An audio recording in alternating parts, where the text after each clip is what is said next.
السلام عليكم مشاهدينا الكرام.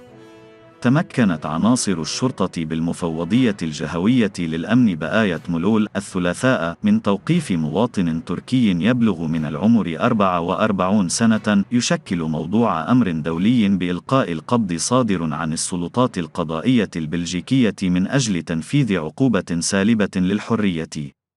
وأوضحت عملية تنقيط المواطن الأجنبي الموقوف بقاعدة بيانات المنظمة الدولية للشرطة الجنائية أنتربول أنه مبحوث عنه على الصعيد الدولي بموجب نشرة حمراء بطلب من السلطات القضائية البلجيكية لتنفيذ حكم قضائي بالسجن صادر في حقه على خلفية الاشتباه في ارتباطه بشبكة إجرامية وفي تورطه في غسيل الأموال.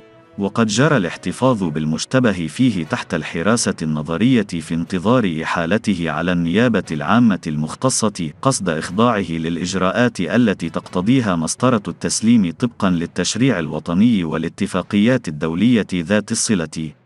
ويأتي توقيف هذا المواطن الأجنبي المبحوث عنه في إطار تعزيز علاقات التعاون الأمني الدولي لرصد وتوقيف المتورطين في مختلف صور الجريمة العابرة للحدود الوطنية.